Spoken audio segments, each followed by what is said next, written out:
Let's just get this out of the way first. You wouldn't last a day. Not because you're soft, though, let's be honest, you are. But because this world is not built for comfort.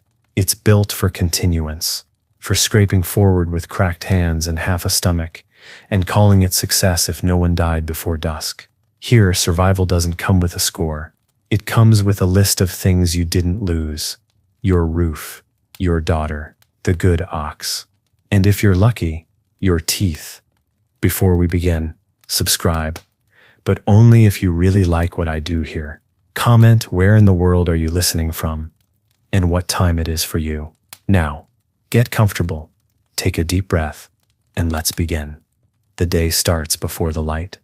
You wake up when the chickens don't, because the chickens, like everything else in this village, answer to the weather, not the clock. You lie on a mat so thin it could be mistaken for a suggestion, your joints stiff from damp straw and last night's dreams of cooked rice. Not rice with flavor, just rice. The fantasy is luxury enough. Your breath fogs in the air and you count your fingers just to check what the cold didn't take while you slept. All there, for now. You dress in layers that have no shape anymore, just brown on top of dirt on top of faded. Your outer robe is tied with a length of cord that used to belong to something nobler. A curtain, maybe. A sack. Doesn't matter. You step outside and the ground greets you like an old enemy, familiar, unkind, and always waiting. Mud if you're lucky, frost if you're not. Your neighbor coughs in the next hut over. You don't ask if he's sick. Everyone's sick. The real question is who can afford to stop moving. Breakfast is an event in theory. In practice, it's a bowl of boiled millet that tastes like boiled millet and shame. If you're clever, you saved a bit of pickled turnip from last week. If you're generous, you share it with the child still pretending sleep in the corner. If you're realistic, you hide it in your sleeve and chew with your back turned. Hunger here isn't a condition, it's a personality trait. Everyone has it, some are just better at disguising it than others. By mid-morning, you're in the field. Always the field. Whether it's rice, sorghum, barley, or hope, whatever grows from ground that does not love you. The soil is heavy and clings to your feet like it resents your steps. Your back bends automatically, like your spine remembers its place in the social order. You work in rows, in rhythm, side by side with people who've seen your birth, your grief, your failures, but no one talks. Talk wastes breath, and breath is for hauling, not sharing. You look up once to stretch and see smoke from the richer end of the village, the family with the bigger roof and 2 pigs. You don't hate them. Not really. Envy here is a quiet thing. It simmers under the ribs, then folds itself neatly into another row of planting. You'll never have what they have. That's not philosophy. It's geometry. The shape of your life does not include upward angles, but you keep moving, because movement here is the only thing you own. Lunch comes in the form of whatever you managed not to eat last night. Usually a cold starch and a cracked radish. If you're lucky, you eat with your hands. No one has time for ceremony, not even the old ones. They gave that up when the emperor changed. Again, you don't remember which one sits on the dragon throne now. You barely remember the name of the one before. Thrones are distant. Bowls are close. You worship what feeds you, not what rules you. The sun drags its weight across the sky, and so do you. You check your hands and don't recognize them. They belong to someone older, someone who once believed they'd get out, but now they're just yours. Scarred, blistered, cracked, but reliable. At least when they're not trembling from cold or fever. You wipe your forehead with a sleeve that smells like ash and damp hay, and wonder not for the first time if reincarnation is real, and if so, who you ticked off in your last life. In the afternoon, your child brings you water in a clay jar that leaks from the bottom. He looks at you like you're still something holy. You smile like you believe it. He asks if tonight will be warm. You say yes, it won't. But the lie keeps him from crying. You drink the water slow, even though it tastes like the inside of a roof beam. You hand the jar back empty. He holds it like treasure. Then he runs off barefoot through the mud. And you hope, truly hope, he forgets everything about this place before he grows into your shoes. Evening arrives like a bruise, slow and purple and full of regret. You shuffle home with your body aching in the same places it did yesterday, and every day before that. The hut is dim, the fire already low. Mira hums a song under her breath as she stirs something thin into something edible. You sit beside her and say nothing. There's no need. She knows the weight you carry. She carries half of it. You used to want more than this. Now you just want to keep what little you have. Dinner is shared in silence, broken only by the sound of slurping and chewing, and the occasional cough that reminds you whose lungs won't last the season. You reach for the bowl last.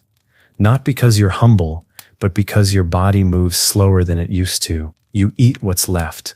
And when you're done, you lick the inside clean, because nothing in this house gets wasted. Not food, not wood, not memory. And as the night closes its hands around your thatched roof, and the wind whispers old curses through the holes in the wall, you lie down beside a snoring child, a tired woman, and a fire that's more smoke than flame, and you whisper to no one in particular, please let it not rain tomorrow, because rain means mud. Mud means delay. Delay means less food. And less food is the fastest road to becoming a name no one bothers to carve on a stone. You dream of rice again, not white rice, which is fantasy, but yellowed grains clumped together, steaming in a bowl you don't have to share. Sometimes in the dream it's your birthday, sometimes it's just Tuesday. You always wake up before you taste it. That's the trick your mind plays, gives you the shape of comfort, but never the flavor. You lie still for a minute, letting the cold wrap around your ankles like it's counting your pulse. Then you rise quietly, like standing too loud might wake the bad luck that sleeps under your floor. Mira's already up. She hasn't slept through the night in years.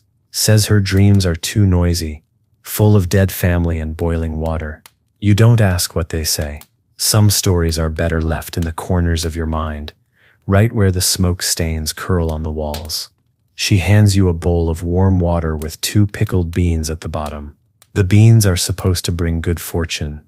You've been eating them for years. The fortune has not arrived, but you keep eating. Out in the yard, your neighbor is cursing at a pig. The pig doesn't care. That's the secret to surviving out here. Be like the pig. Eat what you find, trust no one, and never apologize for sleeping in your own filth. You wave. He grunts. That's considered polite. You adjust the cloth around your waist, pat the empty pouch at your side like it might grow coins if you show it enough affection, and head back to the fields. Again, always again. You've done this so many times that your legs move without instruction, down the same rutted path, over the same rocks, past the same old shrine half swallowed by weeds. You nod to it, out of habit, not reverence. The god who lives there used to take chickens. Now you don't even have the chickens. You offer it a thought instead. A single word mouthed and forgotten. That's enough. For a god who hasn't spoken back in a decade. The field is still wet from last night's rain. That means the work will suck your feet in and refuse to let go. You've lost 2 pairs of shoes this way. One stolen by mud, one stolen by a cousin. You don't miss either. Shoes are temporary. Calluses are reliable. You wade in, thigh deep in work that doesn't care about your hunger, your stories, your small aches. The ground swallows complaint as easily as it swallows footprints. A crow watches you from a tree with a face like judgment. You throw a stone. It dodges easily. Mira says they carry souls. You say they carry fleas. Still, you nod to it before going back to your work, because you never know. And because even a bird deserves more attention than the tax collector who will be here in 3 days. He'll want rice. You have millet. He won't care. That's the rhythm of things. You give what you don't have. and in return you get allowed to stay alive. By midday, your arms are shaking, not from weakness, from repetition, the kind of exhaustion that doesn't scream. It hums, low and constant, like a second heartbeat in your bones. You wipe your brow with a cloth that used to be a sleeve and chew a piece of dried yam like it might turn into something better if you're patient enough. It doesn't, you chew anyway. Hunger is about performance as much as pain. The sky grumbles. Not with rain, just the threat of it. You don't look up. Skies change their minds too often to be trusted. You keep working, not because you're noble, but because stopping is expensive. You do the math in your head. Every minute resting costs a mouthful of something tomorrow. You don't have the margin for leisure. You work like someone's watching, even when no one is. Especially then. You think about your brother, the one who left to find fortune in the city, sent one letter, then nothing. You still check the road now and then, pretending you're not looking. Wonder if he eats better, sleeps better, lives better, probably does. He always had better luck with charm. You had better luck with weather. That's what you tell yourself. Makes the silence easier to carry. At dusk, you head home, legs sore, breath shallow, hands stained. Your son meets you on the path. Barefoot and grinning, he found a frog. Declares it a pet. You nod, trying not to think about how frogs vanish when the ground gets too dry. You tell him to wash up before dinner. He ignores you. Mira yells, and he obeys. The usual order of things. You take off your robe and beat the dust from it like it insulted your mother. Dinner is wild greens boiled until they surrender, rice thickened with yesterday's leftovers, and a single duck egg you all stare at before Mira splits it 5 ways. Your portion is the yolk. You eat it slow. Not out of gratitude, out of strategy. You want the taste to linger long enough to pretend you're full. Mira lights the lamp. You sit beside her. Ember lays on your foot. The room smells like soot and onions. This is what peace looks like when you've forgotten what comfort is. And as the dark settles in with the silence, as the wind pokes through the cracks to check if you're still breathing, you pull the blanket up to your chin and whisper one final request. To no one in particular, let the child stay healthy. Let the roof stay up. Let the night pass quietly. Because out here, wishes are just warnings said politely. And every day you wake up still inside your name is a kind of miracle. The rooster doesn't crow anymore. Something got it last week. Fox or spirit or hunger in a neighbor's hands. No one's asking. Mira just said, "Guess the sun will have to rise without him," and went back to stirring ashes in the stove like they might remember how to be fire. You wake up anyway. Your body knows the hour, even if the rooster's bones are scattered somewhere under a thorn bush. You stretch, slow and stiff, every joint reporting back like a soldier from the front. None of the news is good. Your clothes haven't dried. That's expected. Nothing dries this time of year unless you sit on it. So you throw on damp layers, feel them cling to your skin like regret, and step outside into a morning so quiet it feels like it's holding its breath. That's when you know today will be long. Not tragic, just the kind of day that forgets how to end, the kind that makes time stretch out like wet rope. Your neighbor waves you over. He has a dead goat and a problem. The goat died wrong, too sudden, too stiff, eyes too wide. Not sickness, maybe a curse. You nod like you know the difference. He asks if you want the hide. You say yes before he can change his mind. Meat is risky. Hide is useful. You drag it home, careful not to let the blood trail too far. Ember tries to chew the leg. Mira swats him with a broom made from shame and dry straw. The children gather around as you work, stripping hide, scraping bone. They've seen this before. Still, they watch like it's theater. You let them. Better they learn from this than from famine. Tom asks if the goat had a name. You pause. Lie. Say no. The truth is, everything with a name is harder to eat. You stop naming animals after the pig called Willow. Mira still can't say that name without flinching. You finish before the sun reaches its highest point, hands sticky, back tight. The hide goes on the fence. You go to the stream. It's too shallow to wash properly, too muddy to be refreshing. You scrub anyway. Dirt is your second skin now, and you can't tell which part is you anymore. A woman passes with a basket full of nothing. You nod. She doesn't nod back. That's how it is here. Courtesy takes energy, and energy is something we lend to the crops, not each other. Back home, Mira has boiled roots in the pot and keeps stirring them like they might turn into duck. You add a pinch of pepper leaf and lie about how rich it'll taste. The lie is the seasoning. Ember curls up under the bench and grumbles. You toss him a scrap. He sniffs it and looks offended. You mutter that he's gotten picky. He sneezes like he agrees. Mira laughs once, short and sharp. That's her whole laugh. Now, small enough not to wake anything that might punish it. The taxman comes in the afternoon. Not the worst one, just the usual, thin, dusty, smells like vinegar and authority. He asks about your yield. You lie a little, but not too much. He lies more. Says levies are lighter this year. Everyone knows that's false. But we pretend, because pretending is safer than telling the truth to someone holding your rice in his hand. He leaves with a sack of your best. Doesn't say thank you.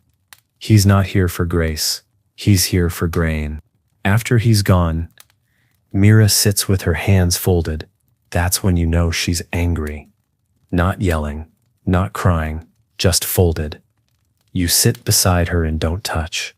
Just let the air between you hold all the words neither of you can afford to say. After a while, she goes to the stove, stirs the pot, and tells the children to wash their hands. That's her way of surviving. Forward.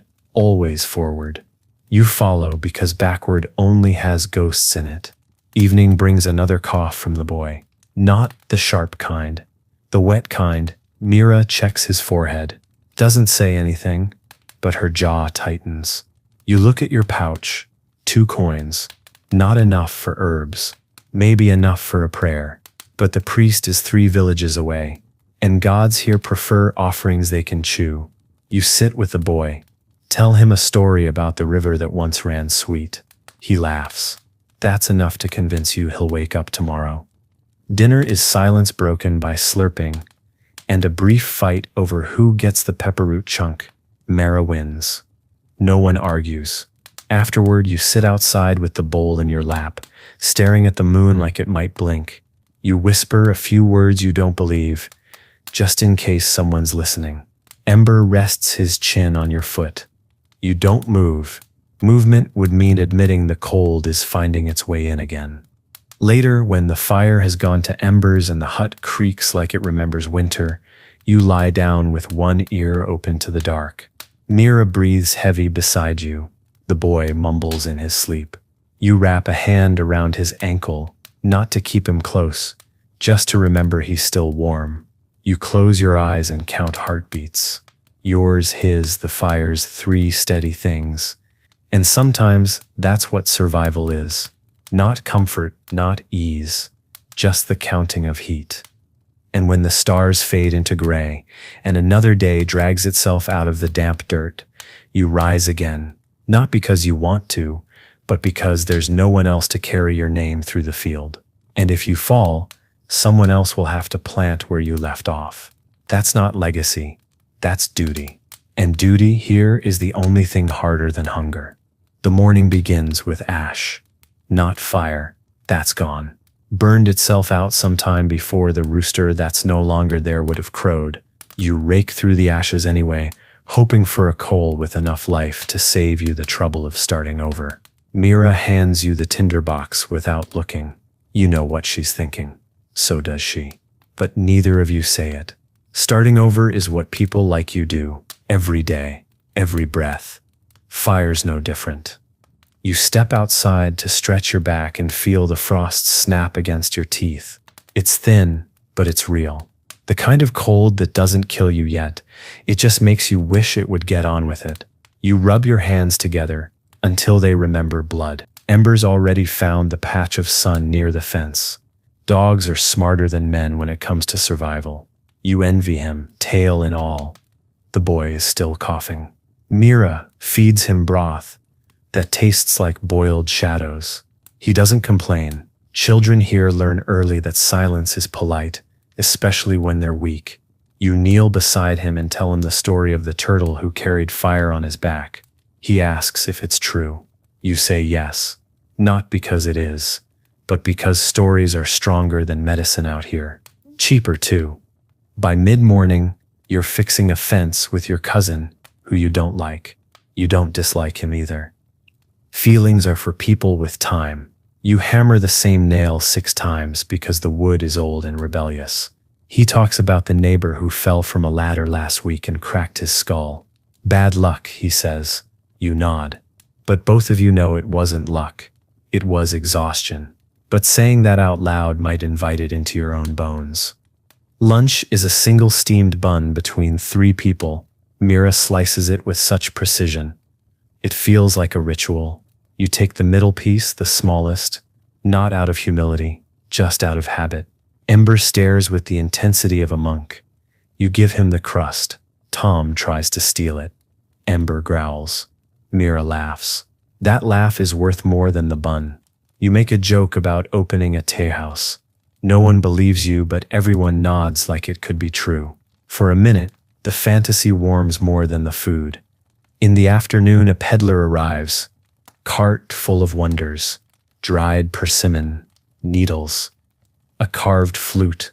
Mira eyes a spool of thread. You eye a packet of ginger. The boy eyes everything. You trade a pair of sandals that no longer fit and a promise to help load the cart for 1 piece of candied yam. It's gone before you've walked 10 steps. Tom says it was too sweet. You smack his head. He grins. You grin back. Sugar is rare. Smiles. Rarer. The peddler leaves a rumor behind a nearby village burned down. Bandits, maybe. Or spirits. Or debt. The explanation changes with each whisper. You listen carefully, not out of curiosity, out of calculation, distance, timing, direction. You don't fear fire or men. You fear what comes after. Refugees, starving mouths, desperation in unfamiliar eyes. That's what breaks a village. Not the flame, the flood that follows. Mira's stitching again, fixing a tear in your only decent tunic. The one you save for market days and funerals. She does it without asking, hands moving like they've mended 100 wounds and half as many garments. She hums something old. Her fingers smell like smoke and garlic. You watch her for a while and say nothing. You've said all there is to say, and none of it matters more than the fact that she's still here. Evening comes fast when the sky wants to forget you. It drops low and gray, like it's trying to tuck you in before you've earned the rest. You light the fire. Ember curls up. The boy sleeps hard. Mira washes the bowl with half a cup of water and a lot of forgiveness. You add a log to the flames and whisper a name you haven't spoken in years. Not for memory, for protection. Because sometimes a name is a shield, even a dead one. The wind starts to moan around the corners of the hut. The kind of wind that carries questions. You answer none of them. Just pull your coat tighter and listen for anything that doesn't belong. You've learned to trust the sounds that don't fit. Once, that sense saved you from a collapsing roof. Another time, from a collapsing man. You still see his face sometimes. Mostly in the fire, never in your dreams. Mira places a flat stone on the fire. Bread tomorrow. Flat, hard, full of grit. But warm, that's what matters. She says nothing, but you see the way her jaw moves, the way her eyes scan the ceiling like it owes her something. You don't interrupt, you just place a hand on her knee and leave it there. Not to comfort, to anchor. Sometimes a body just needs to be reminded where it still exists. And when night settles like dust over everything you haven't finished, and the shadows stretch without asking permission, you lie beside a dog who growls in his sleep, a woman who never cries in front of you, and a child who breathes easier than he did yesterday, and you think, Not for the first time. If this is what it means to live, then maybe I can keep doing it. One more day, one more bowl, one more nail in a wall that refuses to fall. You wake to the smell of damp wood and old sweat, not unpleasant, just familiar, like the scent of your own shadow. The coals didn't last the night, and neither did the warmth. Mira's already up, crouched by the stove, coaxing a flame from a pile of twigs that might as well be bones. You hear her breathing through her teeth, muttering to the sticks like they're stubborn children. You lie there a moment longer, cataloging your aches. Left shoulder, right knee, the spot behind your ribs where hunger likes to live. There's something about cold mornings that makes you forget your name. Not literally, just the shape of it, the part that feels like it belongs to a person with a future. You stretch, groaning like a beam about to snap, and sit up just in time for Ember to sneeze in your face. He blinks once, then licks your knee. You take that as good morning, better than most greetings you've had. The boy is already gone, off chasing frogs or debts or some combination of both. You hope he comes back with food. Mira hopes he doesn't come back with fleas. You both know he'll return with neither. And everything will still somehow go on. That's how it works. You keep expecting the day to break, and it never does. It just folds itself into a slightly different version of yesterday, tied together with mud and repetition. You spend the morning digging ditches. Not for crops, for drainage. Rain's been coming hard and the paths are turning into traps. You and 3 other men, each with a shovel older than your regrets, moving earth that doesn't want to move. The youngest slips and curses. The oldest doesn't say a word, just spits, keeps going. You fall somewhere in the middle, both in years and hope. Not quite young enough to believe in luck. Not quite old enough to stop trying. Someone jokes that you should charge the village for your work. Someone else reminds him that payment here comes in the form of not being forgotten. You laugh along, but the truth stings. You once had bigger plans. Everyone here did. Even the old woman who talks to the well dreamed of silk and servants. Now she dreams of dry feet. And you just dream of days that don't end with the taste of copper behind your teeth. At lunch, Mira's waiting with radish soup and a square of dried tofu so thin it might float away if you exhale too hard. It tastes like what you expect. Bland, hot, necessary. You eat with both hands around the bowl. It's not manners, it's survival. You ask Mira what she'd do if she had coin. She says, "Buy more bowls." You laugh. She doesn't. She's not joking. Last winter, the baby cracked one trying to break ice from the bucket. That bowl is still glued together on the shelf, leaking slightly but loyal. You spend the early afternoon fixing the roof. Again, the thatch slips in wind like a drunk at market. You patch it with straw, twine, a bit of cloth from your old sleeve. You hum as you work, something your mother used to sing before her breath turned shallow. Mira calls up from below, tells you you're off key. You tell her the roof doesn't care. She says, "Maybe not, but I have ears." You smile without meaning to. Then the smile turns into a sigh. The boy returns with a bruise on his cheek and a dead snake in his pocket, says he found both by the stream. Mira checks the bruise, nods, says, "He'll live." You toss the snake on a flat rock near the stove. It's small, stringy, and probably more parasite than meat, but it hisses in your memory like a feast. You'll boil it down later, call it medicine. That's the trick. Never admit what you eat is desperation. Give it a name. Say it helps your blood. A traveling monk arrives near sunset. No shoes, no hair, no smile. Just a bell tied to his sash and eyes like hollow stones. He offers blessings in exchange for rice. You give him half a bowl and ask for strength. He taps your forehead and mutters something in a tongue you don't know. Mira watches from the doorway, arms crossed, eyes suspicious. Later she asks what he said. You shrug. "Either I'm cursed or cured," she says. Same thing, really. You sit by the fire that night, belly warm, hands tired. Ember snores beside you. The boy hums a tune you don't recognize. Mira is mending a sock so worn it looks like a spider web with dreams. You tell her to toss it. She tells you to hush. Everything's got a little more use left, she says. You know she's not talking about the sock. You nod. Stoke the fire. Say nothing. The roof holds through the wind, and the boy doesn't cough, and no one knocks on the door with news of taxes or death. That's a win. That's better than most days.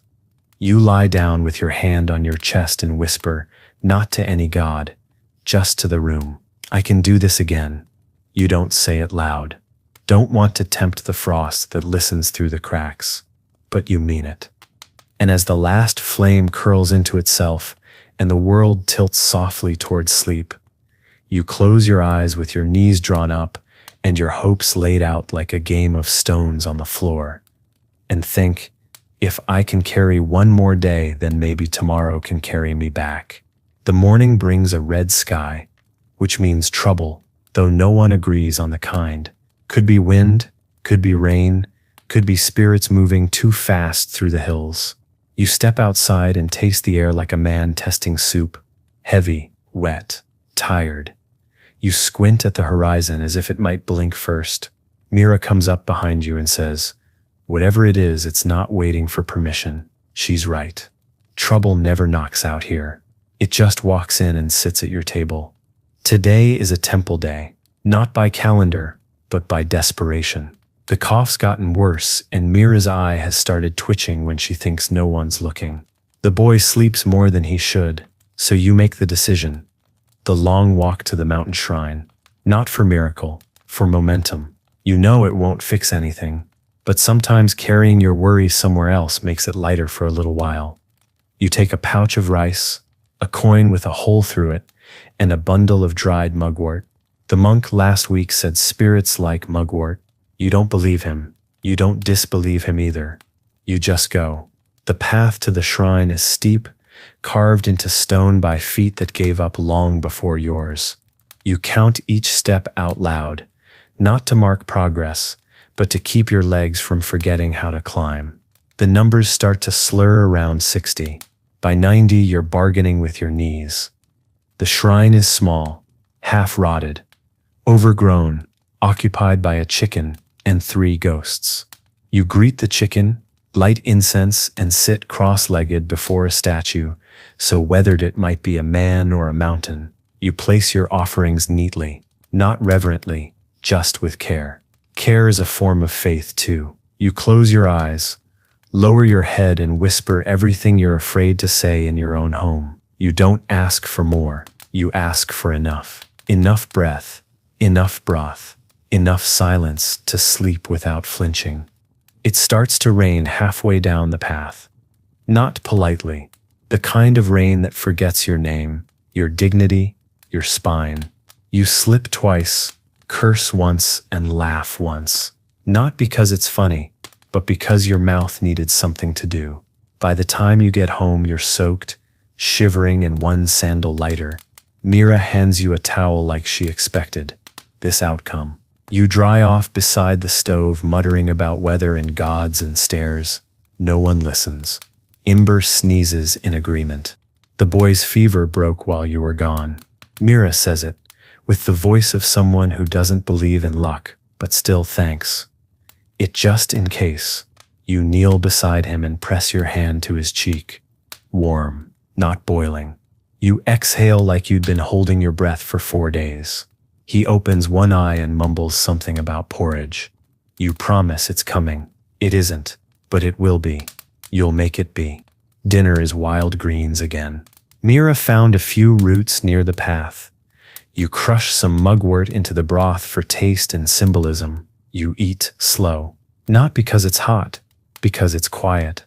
No one coughing, no one arguing, just chewing and breathing. And the sound of the ladle scraping the bottom of the pot. When the pot is empty, you touch your fingers to the rim and murmur, "Thank you." It's unclear if you mean the meal, the moment, or the fact that your hands still work. After dinner, you sit by the fire, and tell Tom a story about a giant who carried a village on his back. Mira scoffs. That's nonsense. You shrug. So is half the world. Tom asks how the giant slept. You say, he didn't. He couldn't afford to. The boy nods like that makes perfect sense. You look at Mira. She looks at you. No one says it, but you're both thinking the same thing. We're all carrying something too big to put down. Someone knocks at the door. Late. Unusual. You tense. And so does Mira. Ember doesn't bark. He just stands. That's worse. You open the door with one hand on the shovel. It's the widow from the southern field. Her daughter's sick. She heard the boy got better. She's out of food and hope. Mira's already gathering broth. You grab a rag and the last clove of garlic. No one says the word help. No one needs to. Out here, you give what you can before the need grows teeth. The fire burns low again. You sit beside it long after everyone's gone to bed. Mira's snores are soft. Embers curled against the door. You stare into the coals and imagine their stars. You think about how every flame, no matter how small, started from something terrified of dying. You whisper a line from an old song, half remembered, probably wrong, doesn't matter.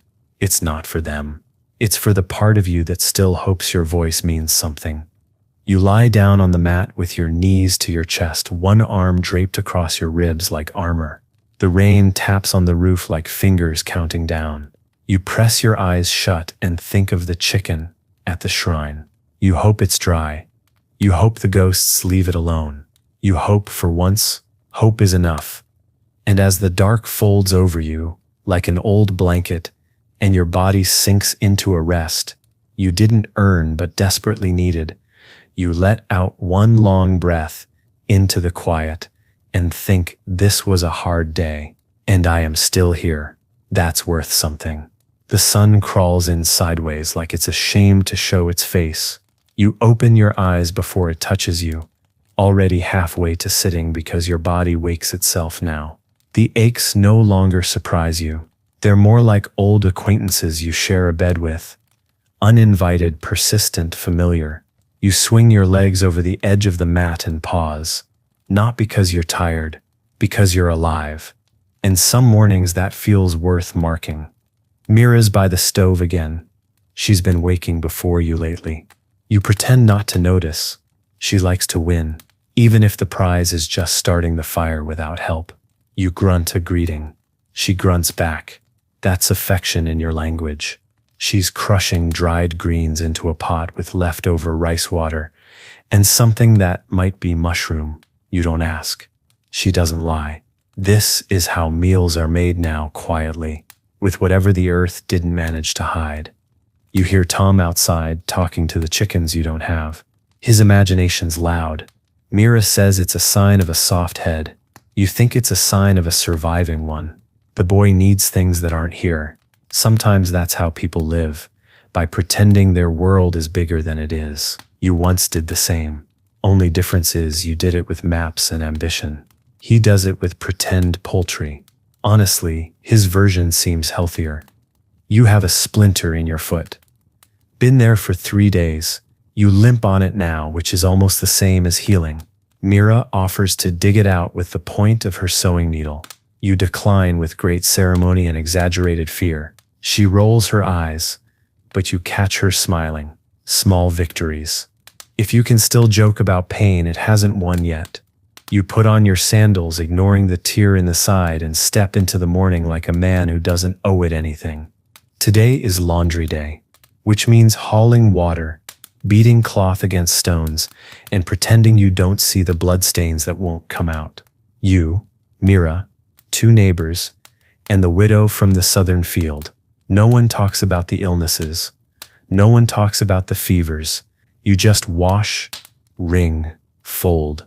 The widow hums a tune none of you recognize, and no one asks her to stop. She hums like someone clinging to a memory she doesn't dare speak aloud. Ember finds a rat and brings it to the yard like a trophy. You trade it for a leftover rice ball and pretend it's a fair trade. He devours it, then looks at you like he's done you a favor. You wonder sometimes what life would be like as a dog. No taxes, no shame, just hunger, warmth, and loyalty. Then again, he doesn't get soup, so maybe not. You repair the hoe this afternoon. Again, the handle split near the grip. You bind it with rope and 3 prayers. Mira says tools break like people do, usually at the part they use the most. You tell her that makes your spine the next thing to go. She doesn't laugh, but she hands you a strip of cloth to bind your waist. That's her answer. You wear it like armor, not because it protects you, but because she offered. There's a wedding 2 huts down. You're not invited. No one is, but you hear the flute anyway. Off-key, desperate, joyful. Someone shouts, someone laughs. A pot breaks. That's how you know it's real. You sit outside and listen with your eyes closed. Not out of jealousy, just curiosity. You remember what love sounded like before it got tired. Mira brings you a cup of tea that tastes like burnt bark. You clink your cup to hers and call it a toast. You find a hole in the roof just before sundown. Probably rats. Could be spirits. You patch it anyway. Mira tells you to light incense tomorrow. You promise you will. You won't. You're not disrespecting the gods. You're just busy. If they want gratitude, they can fix their own ceiling. You mutter that last part under your breath, just in case. Dinner is thin soup and steamed leaves. You tell Tom it's a special recipe from the mountains. He asks, which mountain? You say the one that's not hungry. He nods solemnly and eats like he's been invited to an emperor's table. Mira pretends not to be impressed. But she adds a pinch of salt and calls it Highland stew from then on.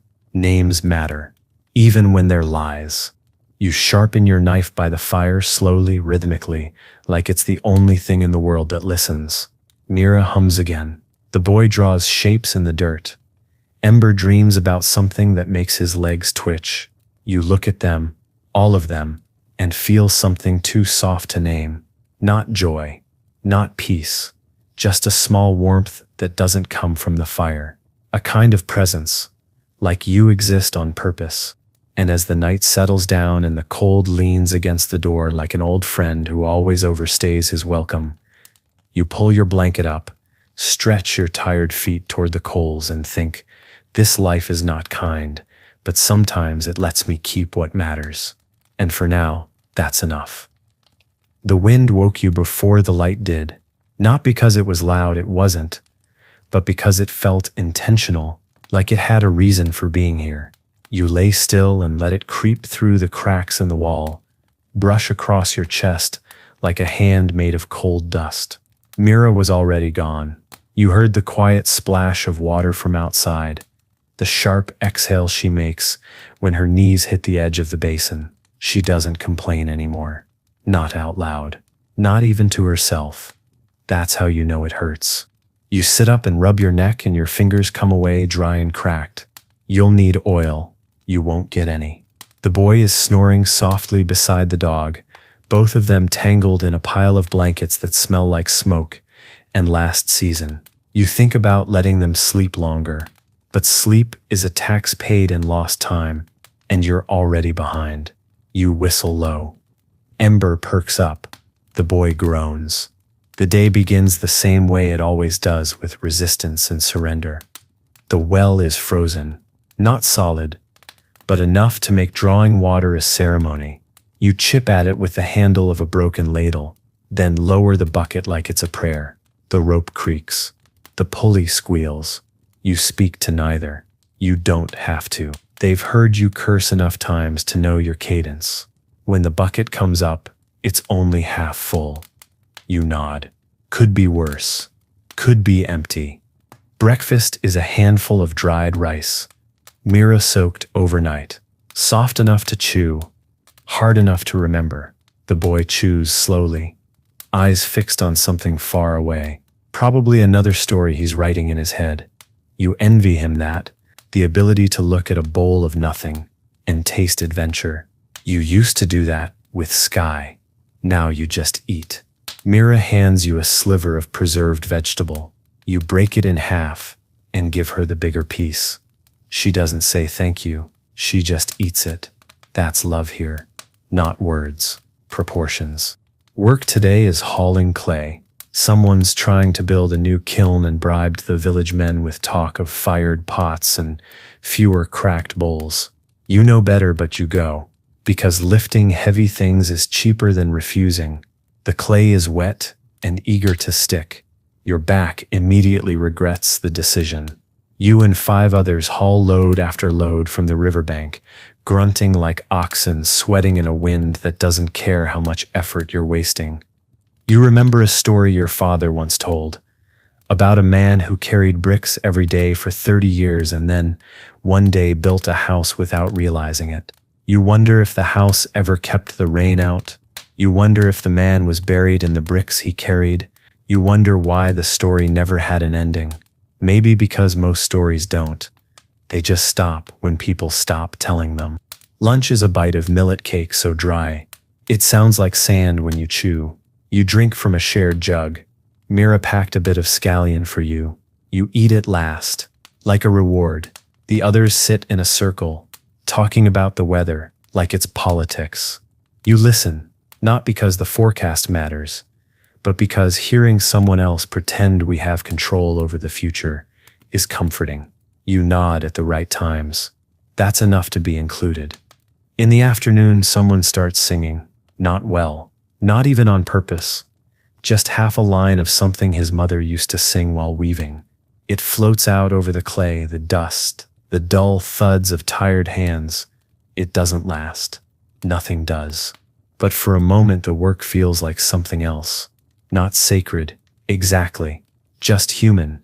You carry the next load with a little less complaint. Mira would call that magic. You'd call it rhythm. You get home to find the boy scraped his knee, and Mira's scolding him with vinegar and string. You crouch beside him, wipe the dirt away, and tell him it'll leave a scar. He asks if that's bad. You say, no. It means something remembered you. He seems to like that. You tie the cloth gently and towels his hair. He grimaces like he's too old for it. He's not. Not yet. Dinner is better than expected. Mira found garlic shoots in the field and added them to a pan of rice crusts. The smell is sharp and impossible to ignore. Tom claps when he sees the pot. You all eat with the kind of hunger that makes jokes unnecessary. There's no talking, just chewing, slurping. A few sighs. When the bowl is scraped clean, Mira leans back and says, "That tasted like spring." You smile. She's right. Just a hint of something not cold. Later, you mend your sandal in silence, while Mira sharpens the knife and the boy curls up under a blanket, with Ember tucked behind his knees. The fire is steady. The roof doesn't leak. No one is coughing. You think about the mountain shrine, about the cracked statue. You wonder if anyone ever prays for you or if you're just the one doing the carrying. You don't resent it. Not exactly, but it would be nice to know. And as the night settles its weight across your shoulders and your hands go still and the fire sighs into its last shape, you whisper toward the darkness, not for help, not for hope, but for witness. Just so something somewhere knows. Today was hard, and I stayed anyway. Your dreams are getting quieter, not sweeter, just softer. No more running, no more falling, just flashes now, a bowl being passed. A face you might have seen once in the market, the sound of Mira humming through her teeth, while she kneads flour that doesn't exist. You wake slowly, eyes crusted, breath stale, joints humming. The boy is still asleep, limbs flung wide like he owns the floor. Ember is curled around his feet, snoring like a saw dragged through wet wood.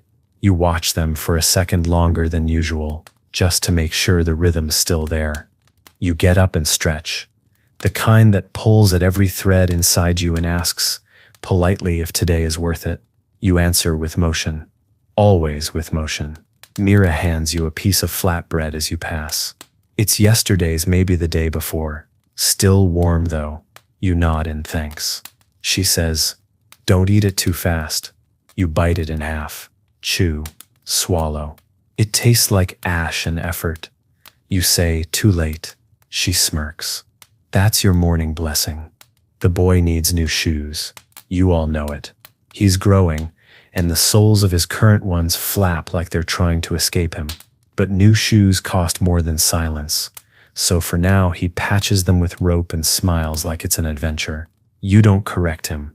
Don't tell him what it means to keep fixing the same thing over and over. He'll learn. Or maybe, if you do this right, he won't have to. The village elder sends word. Someone's roof has collapsed. They need bodies, not opinions. You go, along with half the village. The hut belonged to a man who never spoke unless the harvest was good, which means he didn't speak often. Now he sits on a stump with a blanket around his shoulders, while the rest of you lift beams, dig out broken jars, and find space in your backs for someone else's disaster. That's the rule here. When the roof falls, we all hold the sky up. You find a doll buried in the wreckage, hand-sewn, faded, one eye missing. You brush it off and set it gently on a ledge that didn't break. Someone's child will cry less if it's there, or maybe more. Sometimes objects make pain louder. Mira finds 3 good clay tiles and pockets them. Waste nothing, she mutters. You nod. Waste nothing, not wood, not warmth, not memory. After the mess is cleared, the elder thanks you with a nod and half a radish. You eat it whole, dirt and all. It's not payment, it's a gesture. A reminder that there are no strangers when the roof is gone. You feel the radish slide down your throat like a pebble. Your stomach growls and your back aches. And still you walk home proud. That's the strange thing about this life. The pride sneaks in through exhaustion. Back at the hut, the boy shows you his drawing. It's of a house, your house, but better. 2 stories. A door that doesn't lean. A window with something growing in it. He says, someday. You nod, like you believe it. You don't. But he does, and that belief might be enough to carry the roof another winter. You ruffle his hair and ask if the dog has a room too. He laughs and says, no, he sleeps in the fire. Mira mutters he already does. Ember sneezes dramatically. You take the knife and go to the woods. Not for hunting, for bark. Certain trees give better kindling, and you've learned which ones sing when they burn. You strip just enough. Never more. Trees don't forget. The wind rustles above you. Not quite words, but familiar enough. You nod to it. Say nothing. Say everything. You return with a bundle across your shoulder and mud on your knees. Mira sees you and doesn't comment on either. Dinner is leftover rice mashed with sweet potato and a sauce Mira swears is made from bean paste and hope. It tastes better than it should. The boy eats like he's racing death. You eat like someone who knows death isn't that fast. Ember licks the bowl when no one's looking. Mira lets him. You all pretend not to see. There's a strange mercy in pretending. A shared silence that says, we know, we just don't want to ruin it. After dinner, Tom shows up with news of a festival in the next village. They have drums, he says, and dumplings. You raise an eyebrow. Mira folds her arms. Tom shrugs. We could go. You all know you won't. But for a few minutes, you talk like you might. You picture the lanterns, the laughter, the way your feet might move if they weren't always so tired. You let the dream float for a bit before blowing it out like a candle. That night, Mira unrolls an extra mat, just in case the wind gets worse. She mutters something about the roof holding and you place a bowl beneath the newest leak. You lie down with one arm over your face and listen to the drip, drip, drip, like a lullaby composed by inconvenience. The boy shifts in his sleep. Ember grumbles. Mira exhales slowly. The room settles around you like a second skin. And as your body sinks into the ache of another finished day, and the fire tucks itself in, without asking permission, you think the roof held, the pot was full, and no one knocked with bad news. And for now, in this place, that's what passes for grace. The rain came harder last night than it has all season. You heard it in your dreams before you heard it on the roof. A kind of drumming that didn't wait for rhythm, just kept beating until you woke up already tired. The leak grew teeth. The bowl beneath it filled and then overfilled. Mira kicked you in the ankle halfway through the night to move the mat, and neither of you said anything. What's the point in cursing the rain? It never apologizes. When the light finally cracked the edge of the wall, you sat up slowly, like the morning owed you an explanation. Your back felt like wood that had been left out too long. The boy had pulled Ember into the blankets, and both of them looked far too peaceful for the kind of world this is. Mira was wringing out a shirt with the kind of precision that says she's already been awake an hour. You nodded at her. She didn't nod back. That's fair. You step outside into the thick of it. The path is mud. The air is soup. You can hear someone yelling about a pig 2 houses down. You can't tell if the pig ran off or dropped dead. Either way, it's gone. Your feet sink into the earth, like it's trying to eat you. That's what land does here. It feeds you in the dry months and swallows you in the wet.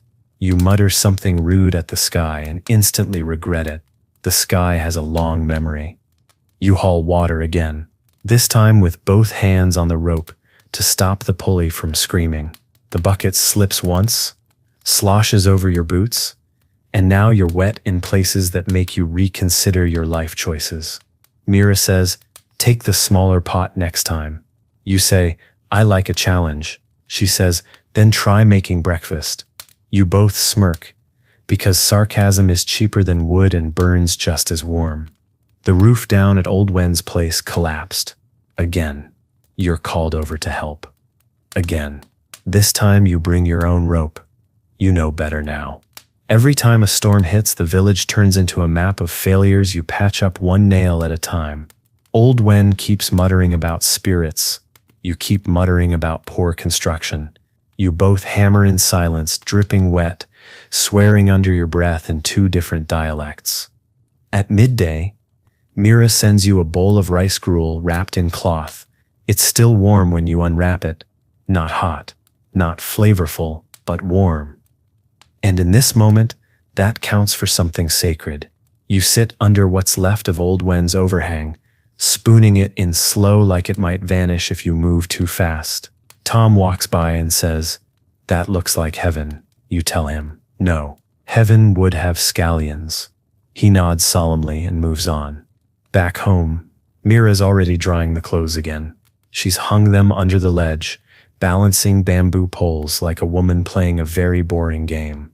The boy has taken to splashing in the puddles, his laughter just loud enough to echo off the neighbor's wall.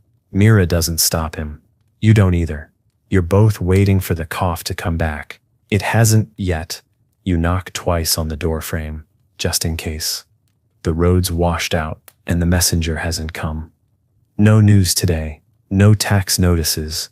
No imperial decrees. No rumors from the city. It feels almost like freedom, like the world forgot about you for a day.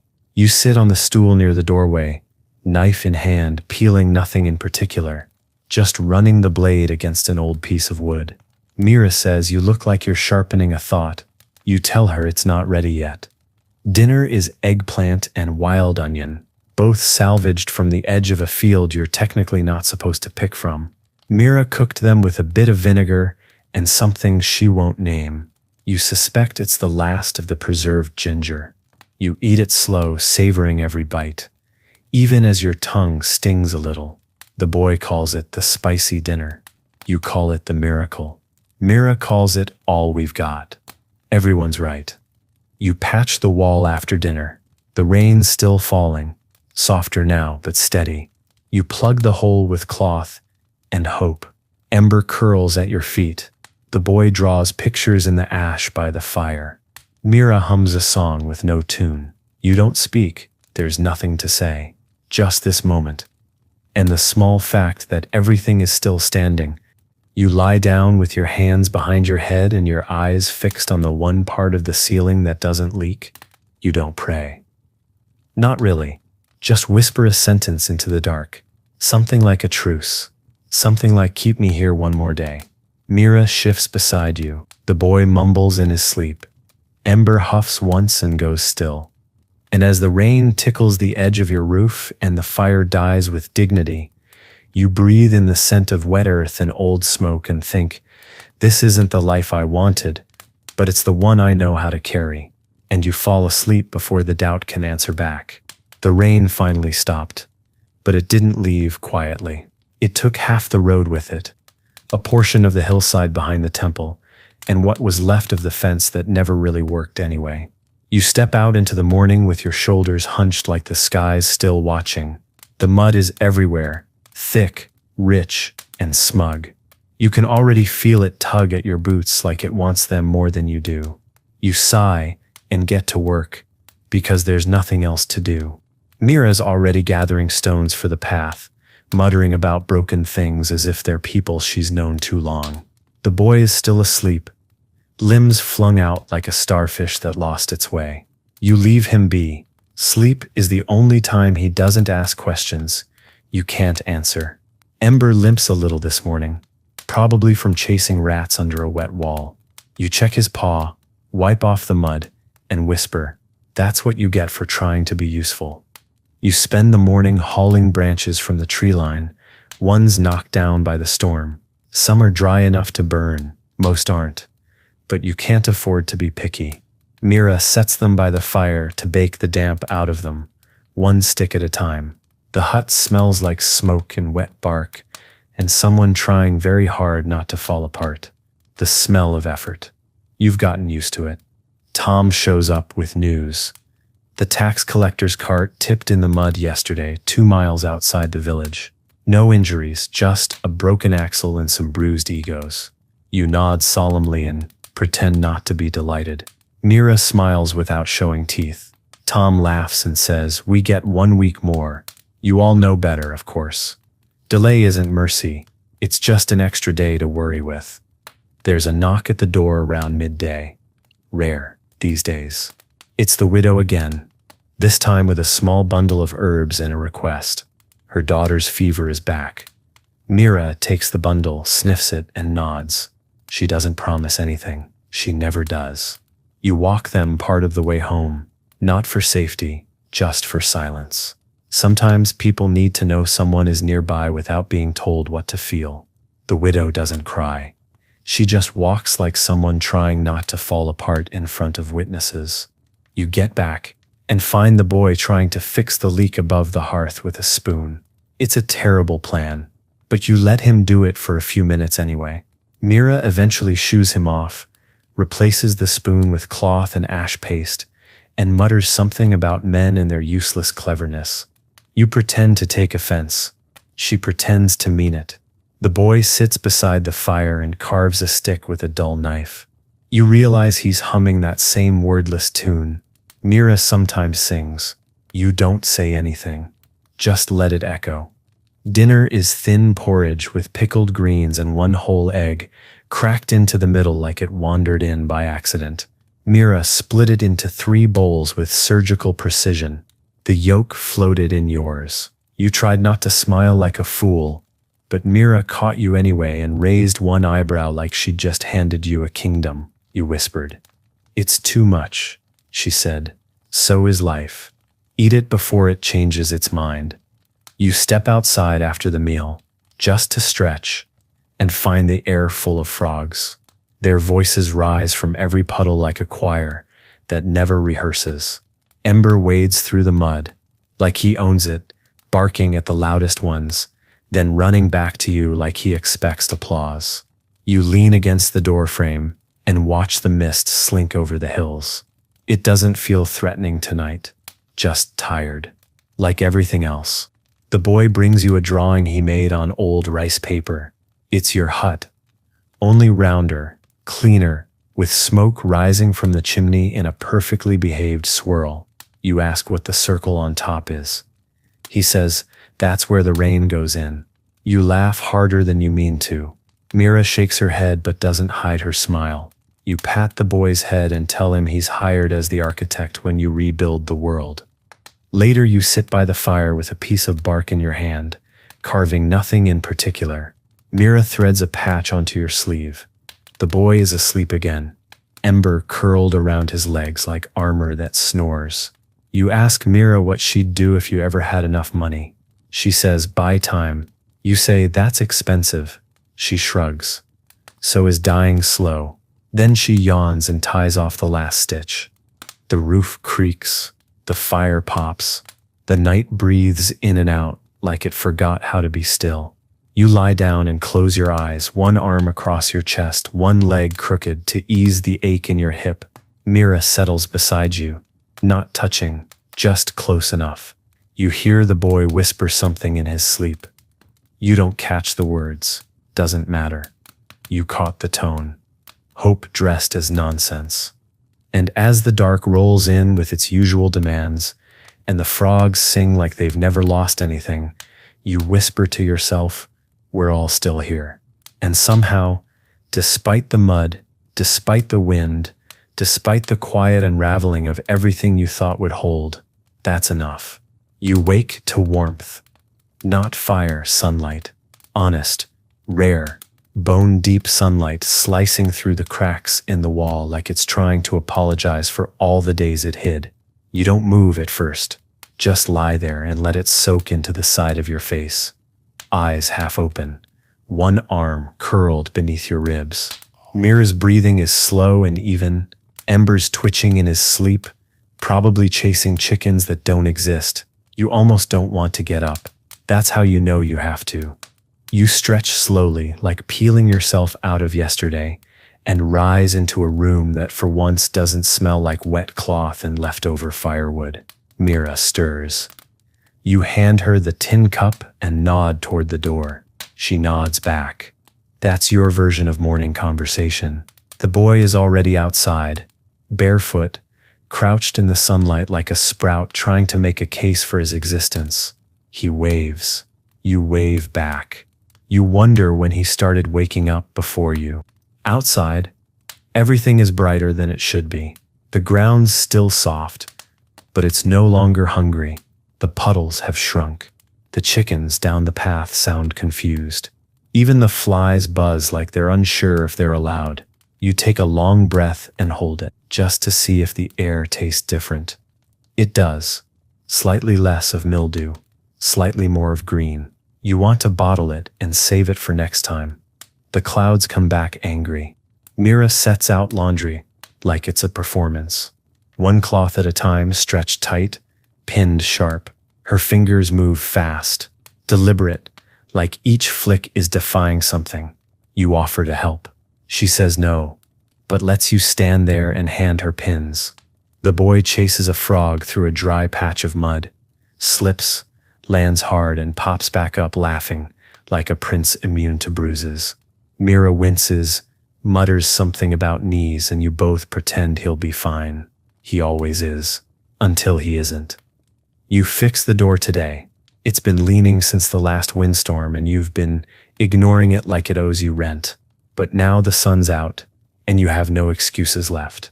You lift it off its rotting hinge, clean the edge with a knife so dull it's mostly memory, and jam a splinter of wood into the frame to make it sit straight again. Mira watches from the side and says, it won't last. You say, neither will we. That seems to satisfy her. Lunch is a rarity boiled egg with wild mustard and a drizzle of soy from the jar you keep buried behind the stove. Mira rations it like it's treasure, which, in fairness, it is. The boy claps when he sees it. You let him have the yolk. Mira rolls her eyes and eats the white.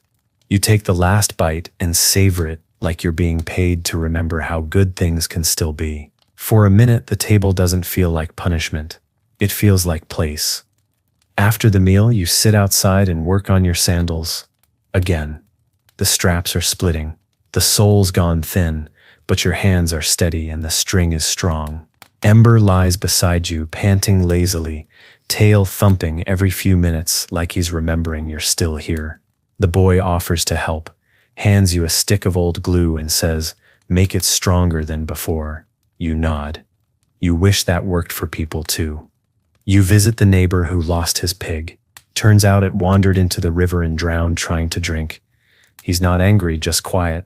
You sit beside him and offer a few words that don't matter. He shrugs, says he'll borrow a goat. You nod. That's how it goes here. One loss at a time, patched over with something smaller. He gives you a head of cabbage on your way out. You thank him like it's gold. He waves like it weighs too much to keep. The boy starts building a bird trap in the afternoon. Not because he needs to, just because he wants to see if it'll work. You let him. Mira keeps an eye on him from the doorway while she grinds pepper leaf into powder. Waste of time, she says. But she says it soft. You know she's lying. Watching him chase sparrows is the first time she's smiled in days. You say, hope is a hobby. She snorts. So is disappointment. Dinner is cabbage stew with too much salt and just enough silence. You eat slow. Mira tells a story about a fox that tricked a scholar into marrying a ghost. The boy interrupts with a better ending. You let him have it. Mira nods like she meant for him to finish it all along. Ember licks the pot clean when no one's looking. Again, you say nothing. Again. Later, you carry water from the well in 2 balanced buckets and don't spill a drop. That shouldn't feel like victory. But it does. Mira lights the lamp early. The flame burns steady for once. You mend the mat. The boy hums. The roof doesn't creak. No one knocks. The dog doesn't bark. Peace, here, is measured in what doesn't happen. And as the night comes in quietly, not to steal but to rest, you lie back on your mat, hands folded behind your head, and think, maybe tomorrow will break again, but not tonight. Tonight the sky stayed where it belonged. The door closed properly. The soup had flavor, and for now you are fed, warm, tired, and not afraid. And in this life, that's everything. You hear the rooster today, not yours. You don't have one, but one close enough to imagine you do. It crows like it means it, like it's daring the sun to show up. You sit up slowly, rub your neck, stretch your back until it pops like wet bamboo, and wonder when exactly it became normal to measure time by the noises other people's animals make. Mira is already folding laundry from the day before. The cloth smells like smoke, and yesterday's wind. You nod. She nods back. That's the whole conversation. The boys curled up under the dog again. Ember barely fits anymore, but neither of them care. The boy kicks in his sleep. Ember snores like a storm trapped in a teapot. You let them be. There are worse things in this life than dreaming about running. Mira hands you a bowl of water and a half bun so dry you could use it to patch a roof. You thank her anyway. That's how gratitude works out here. You don't say it because it's deserved. You say it because it keeps the day from feeling heavier than it needs to be. You pass old Yoon on the way to the field. He's digging a ditch in front of his hut. Again, says the rain keeps trying to sneak in under his door. You offer him half a cabbage leaf. He says thanks like it's a blessing. You both stand there chewing and watching the clouds roll over the hills, neither of you saying out loud that they look a little too dark for this early in the day. You both know that's enough. The field is quieter than usual. No birds, no frogs, just the sound of tools against earth, like everyone's trying to beat back something that hasn't arrived yet. You plant sweet potato, the kind with the red skin that Mira says tastes like old song lyrics. Your hands move on their own now. Press, turn, bury, over and over. You don't remember learning how to do this. You just woke up one day, and your body already knew, like breathing or knowing when to duck. At midday, Mira brings you tea in a pot wrapped in cloth. She doesn't say anything, just sets it down and walks off. The tea tastes like boiled bark and loyalty. You sit on a low stone wall and sip it while watching the road for travelers that never come. The boy's drawn a face on a gourd and stuck it on a stick near the path. It looks a little like you. You hope that's not intentional. You find a nest under a plank by the well. 3 eggs, still warm. You leave them. Mira asks why. You say, because we've taken enough today. She doesn't answer, but later she leaves out a pinch of grain on the step, like an apology to whatever bird might still be watching. That's how balance works here. Not with rules, but with gestures. Small things done without being asked. To no one who will thank you. The boy skins his knee falling over a bucket.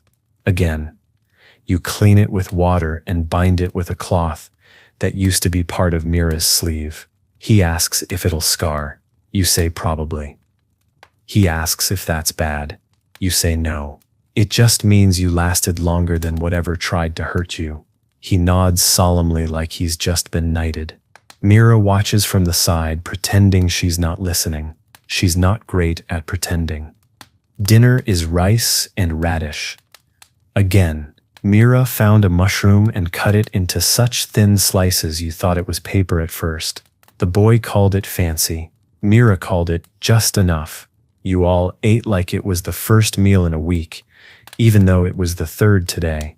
That's what small hunger does. It tricks you into gratitude for things that would have made you cry 3 winters ago. Afterward, Tom stops by with a bit of gossip and a worse haircut. Says the headman is planning to marry off his daughter to someone from the next province. Mira makes a face. You make a noise. The boy asks what marriage is. You say, it's when 2 people agree to share chores. Mira rolls her eyes so hard they almost fall out. Ember farts loudly. That ends the conversation. The rain starts just as the lamps are being lit. Not a downpour, just enough to make the edges of everything uncertain. You check the patch on the roof again, still holding. Still holding. Mira moves the bowls closer to the wall just in case. The boy hums himself to sleep with a tune that might be real or something he made up. Ember snores beside him, tail twitching like he's chasing ghosts. He owes money. You sit beside the fire and sharpen your knife. Not because it needs it, because it gives your hands something to do. Mira stitches the side of your coat. You don't ask why, you just nod once. She doesn't smile. She doesn't need to. The room is warm. The silence is friendly. The walls haven't buckled. No one is coughing. That's wealth in this language. And as you lie down and the world settles into something that feels almost kind, you close your eyes and think there will be more storms. But not tonight. Tonight. The roof holds, the bowl is clean, the boy is whole, and someone remembered to feed the ghosts outside. And for now, that's more than enough. The wind changed sometime before dawn. You felt it in your ribs before you heard it in the trees.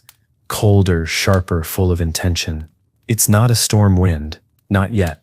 Just the kind that shows up early to remind you how fragile your plans are. You rise slowly, joints stiff, breath fogging in the sliver of light. Mira's already lit the stove, rubbing her hands together like she's trying to convince them to behave. You sit beside her without a word.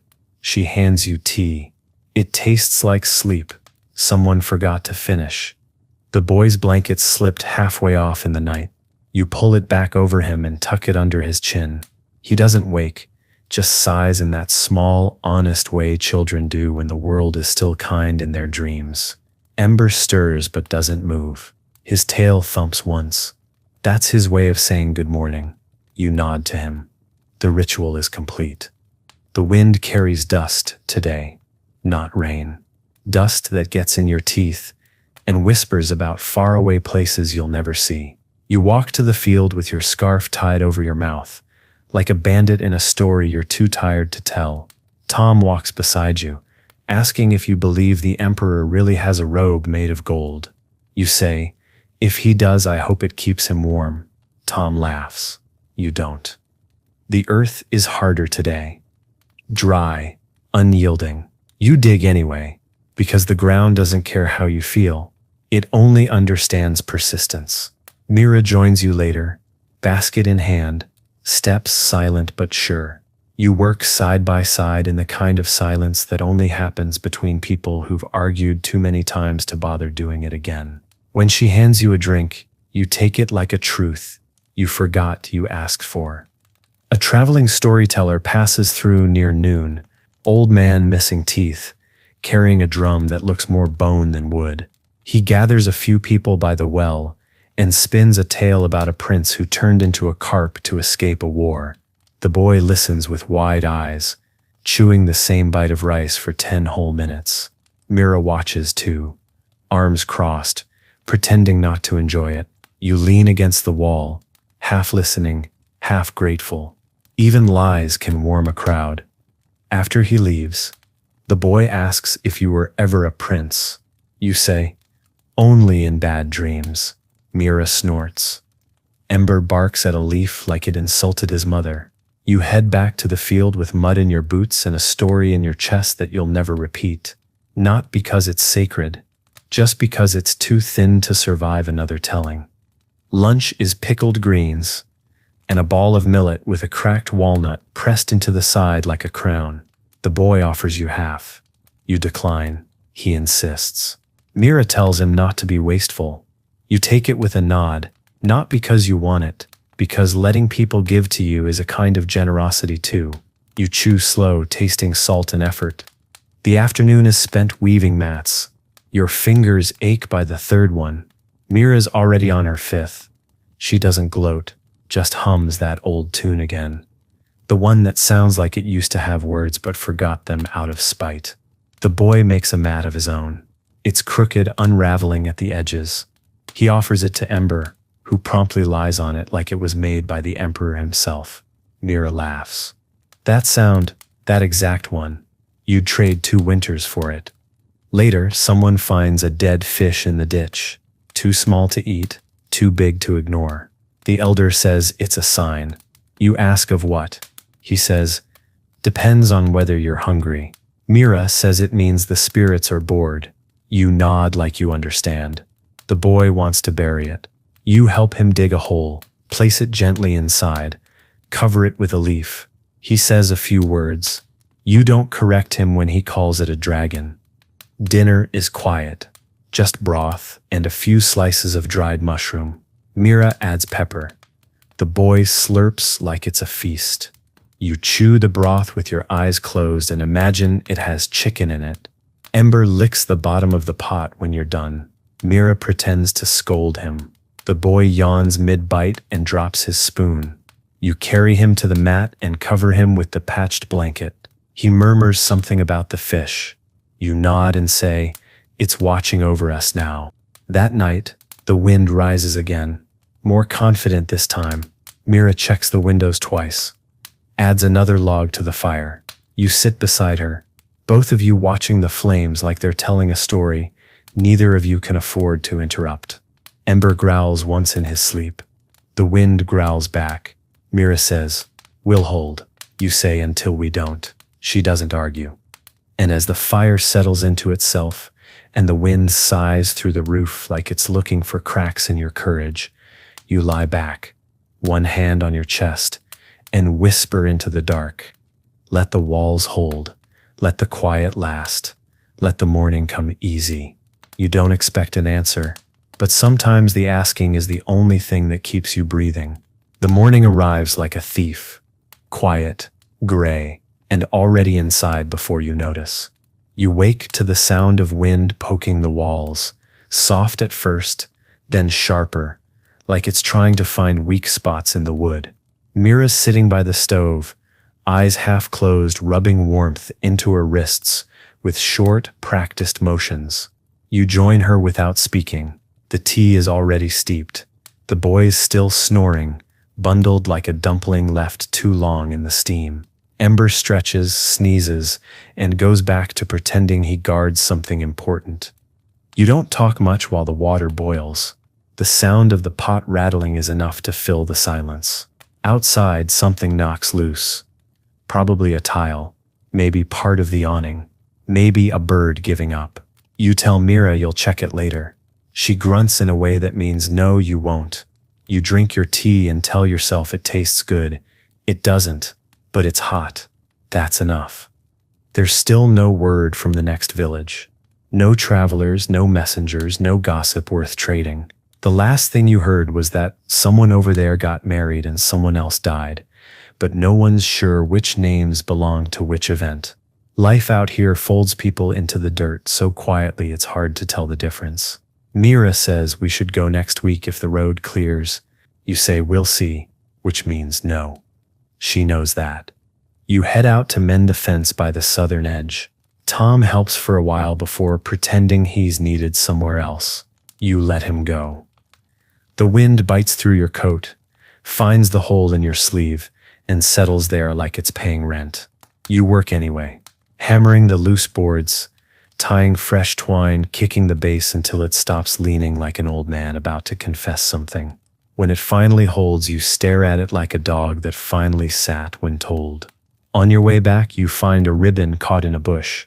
Red, frayed, probably dropped during the last market. You pocket it.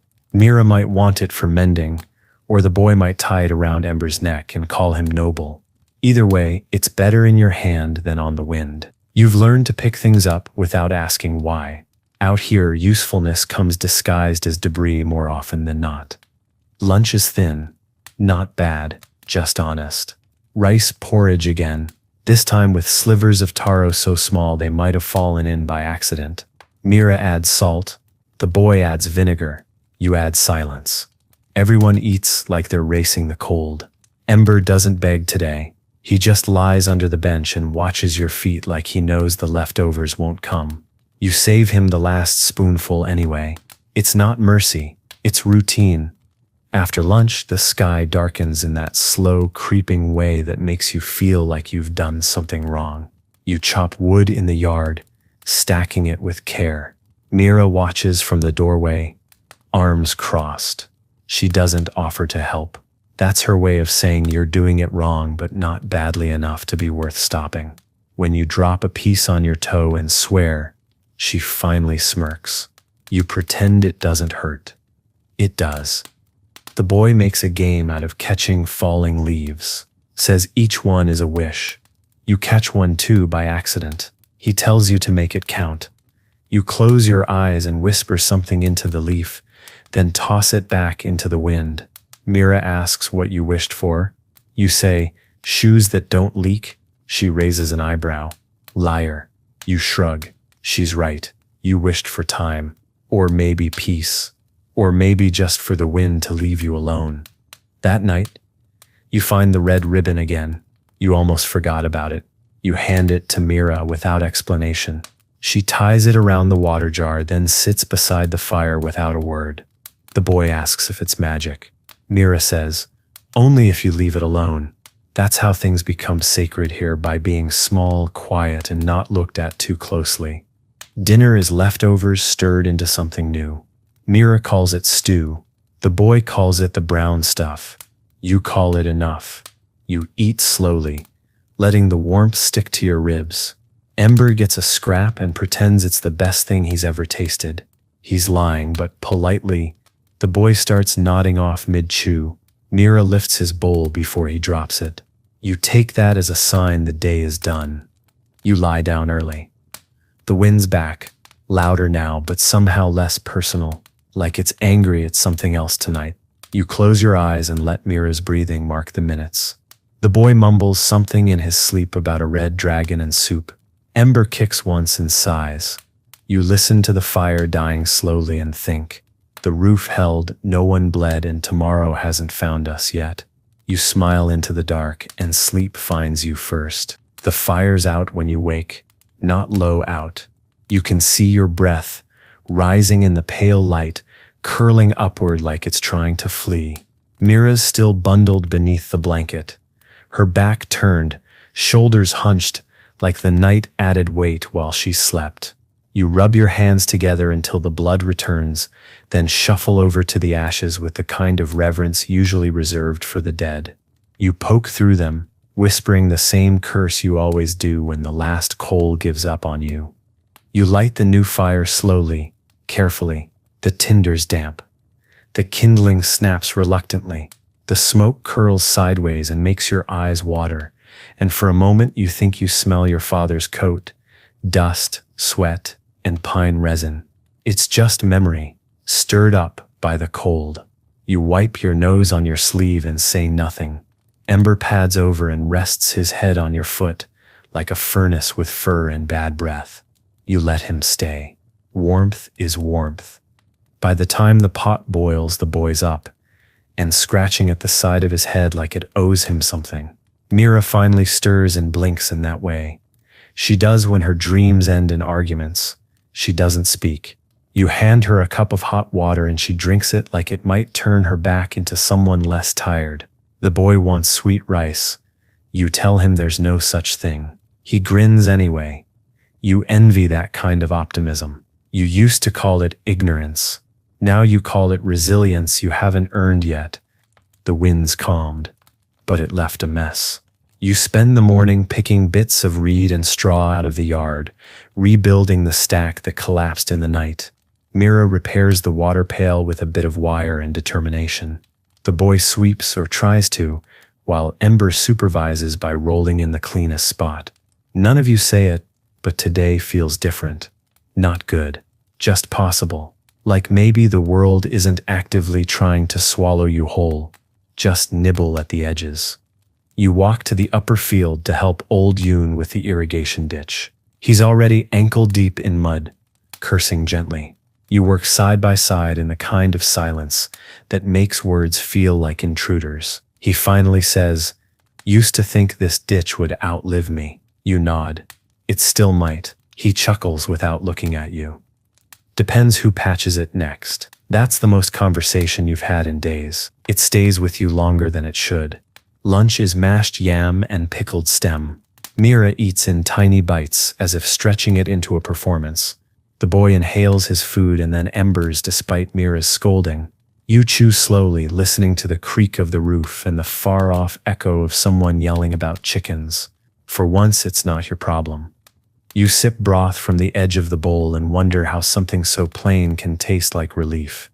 That afternoon, the boy finds a coin in the dirt. Not new, not valuable, just a copper with a square hole, green with time. He says it's lucky. Mira says it's filthy. You wash it and give it back to him. He strings it around his neck with twine and declares himself emperor of the courtyard. You bow deeply. Mira snorts. Ember licks his own foot. You've seen worse monarchs. You fix the ladder after that. 2 rungs missing, 1 cracked. You replace them with wood scavenged from the shed, half a broken stool, and something that used to be part of a fence. The result looks like it was built by someone working with one hand and no plans. Still, it holds your weight. That's what matters. You don't ask for perfection anymore. You ask for barely enough. And when you get it, you say thank you like it's a feast. Mira unpacks the fabric she's been hiding. Old curtain, faded red, stiff in the corners. She cuts it into strips to mend the boy's jacket. He watches with the kind of attention usually reserved for fire or thunder. She lets him thread the needle once. He stabs his thumb and swears. Mira raises an eyebrow. You pretend not to laugh. The fabric ends up crooked. Mira doesn't fix it. The boy beams like he invented clothing. Dinner is sweet potato congee. It smells better than it tastes. But that's not the point. Mira serves it with quiet ceremony, dividing the bowl like it holds inheritance. The boy says it's the best thing he's ever eaten. Ember looks skeptical but hopeful. You eat until the bowl is clean and warm your hands on the sides before passing it back. Mira says nothing, but her eyes linger on you longer than usual. That's her version of "I'm glad you're still here." After dinner, you step outside and look up. The stars are back. Not all of them, just enough to remind you they exist. You remember your mother once said that every star is someone who refused to be forgotten. You believed her. Then you didn't. Now, standing barefoot in the dirt with a full belly and half a roof over your head, you believe her again. And as the night wraps itself gently around your shoulders and the fire settles into quiet breathing, you lie down beside a boy who calls himself emperor, a woman who mends without asking for thanks, and a dog who guards dreams like bones. And you whisper to the dark, "This was a small day, and I needed it." The day starts with laughter, not yours and not Mira's, but the boy's, loud, sudden, real. You open your eyes to see him outside, arms raised, shouting something about a dragonfly the size of a cup. Ember is barking at it like it owes him rent. You sit up slowly, rubbing the sleep from your shoulders, and for a strange moment, You don't feel the usual weight pressing down. You let the laughter wash over you, unfamiliar but welcome, like a guest that shows up without asking and doesn't make a mess. Mira's at the stove, stirring something that smells vaguely of ginger and definitely of effort. She glances at you but says nothing. That's how you know she's in a good mood. You pour water into the wash basin and splash your face until your skin stings. Cold water always feels personal, like the world reminding you who's really in charge. You towel off with a square of cloth that used to be part of a flag from a festival no one remembers. Nothing here ever stays what it was. Breakfast is rice again. Thin, plain, honest. Mira adds a pinch of salt and nothing else. The boy wants to tell a story with his mouth full. You tell him to chew first. He obeys only because Ember's watching with judgment in his eyes. Mira mutters something about animals having better manners than people. You agree. Ember farts in protest. The boy laughs again. That sound. The one that isn't survival or need or warning, it stays with you as you head out for the day's work. There's talk of bandits upriver. Nothing confirmed. Just whispers passed from trader to ox cart to neighbor. Mira tells you not to worry unless the whispers start arriving with names. You nod, but check the door latch 3 times before leaving. That's how fear works here. Not loud, not fast, just slow and steady, like water carving a rock. You grab your tools, sling your bag over your shoulder, and try to focus on the dirt instead of what might come crawling out of the trees. You help dig a trench to redirect runoff from the last rain. The earth here is stubborn, dry at the surface, and angry underneath. You and Tom trade tools halfway through, not because it helps, just because sometimes a different handle makes the pain feel newer. You talk about the sky, about fish that don't exist, about a neighbor who once tried to grow oranges and now sells vinegar. None of it matters. All of it matters. That's how men speak when their hands are too busy to lie. Mira brings lunch herself. That's rare. She doesn't say why, just hands you the cloth bundle, waits while you eat, then sits beside you in the shade. You offer her the last bite. She takes it without comment. The boy is at home, drawing war horses on the back of an old scroll. Ember's supposed to be guarding him, which probably means they're both asleep. You think about asking Mira how long she plans to stay. You don't.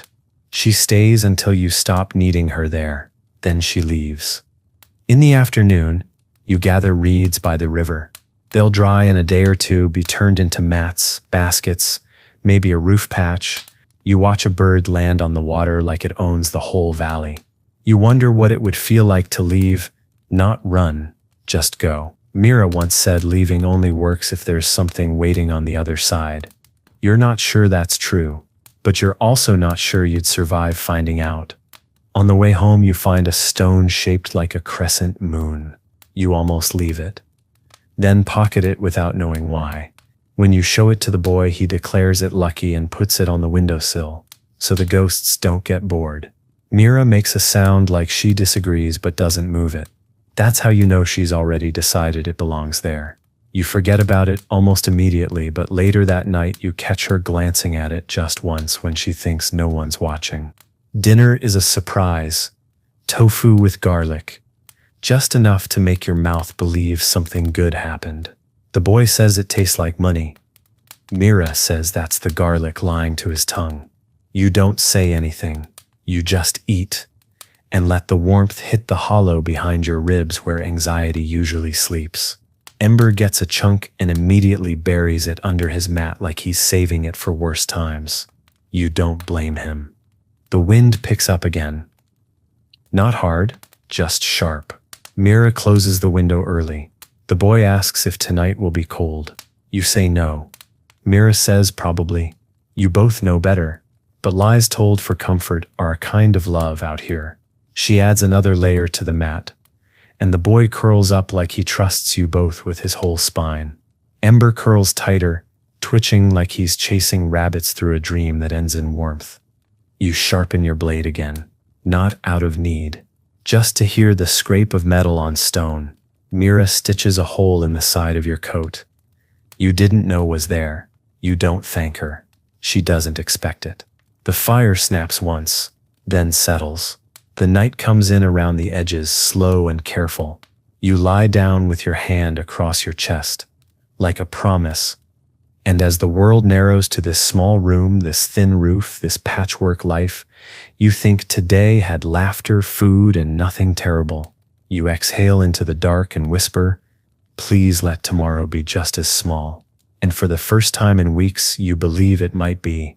The rooster doesn't crow this morning, but the sun shows up anyway, dim and reluctant, like someone dragged it out of bed against its will. You open your eyes to the smell of damp fabric and something faintly floral. Mira must have boiled mint in the water again. Not for healing, just for difference.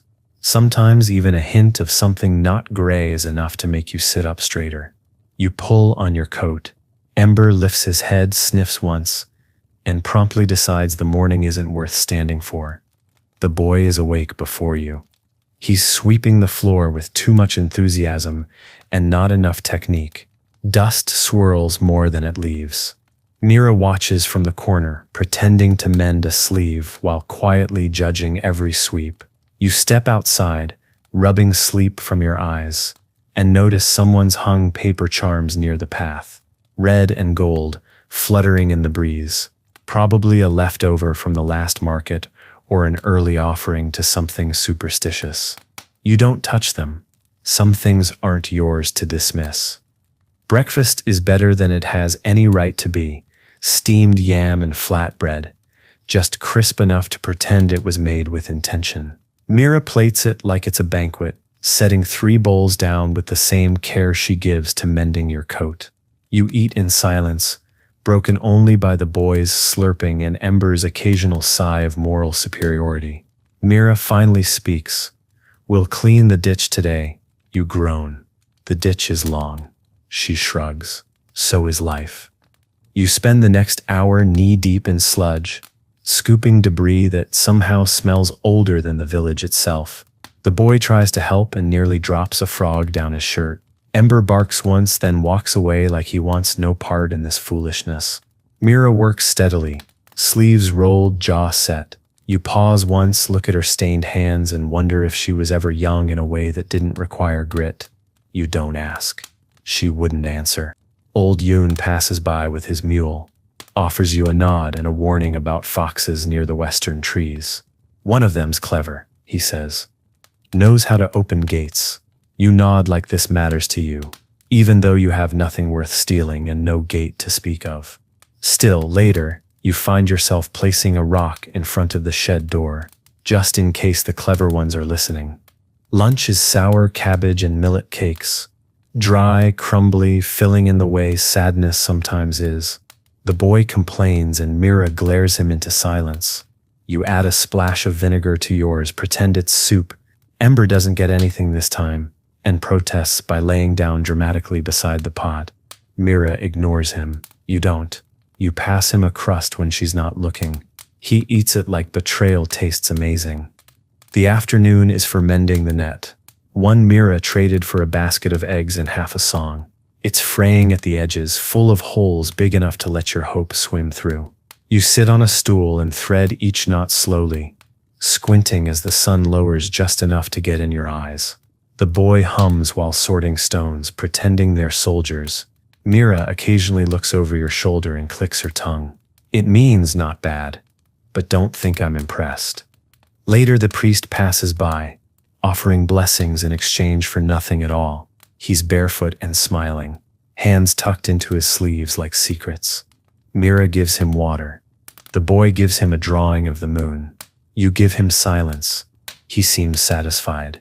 Just before he leaves, he says, "Spring will come late this year, but it will come." You nod. Not because you believe him, but because sometimes agreeing with hope is easier than disagreeing with fact.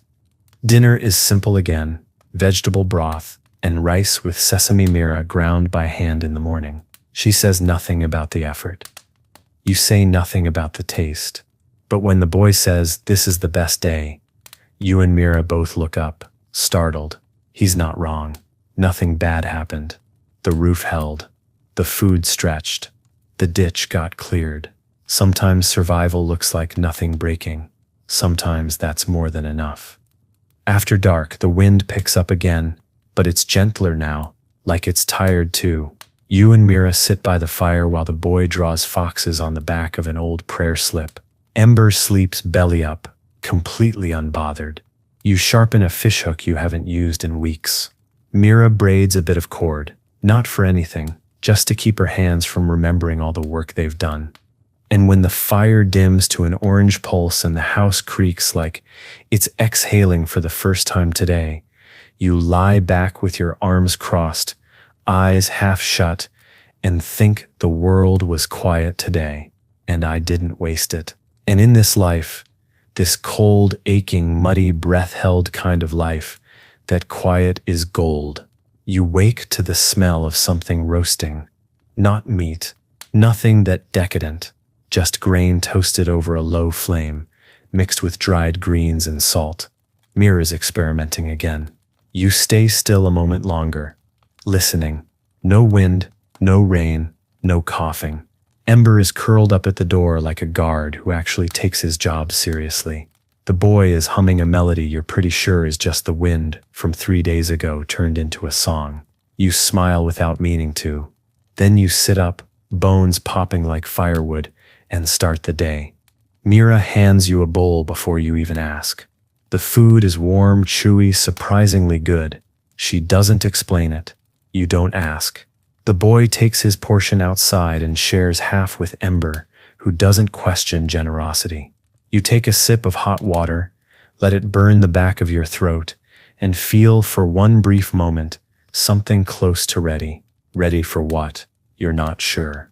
But the feeling doesn't run, so you follow it. The task today is gathering branches from the old orchard beyond the ridge, trees too stubborn to die, too tired to fruit.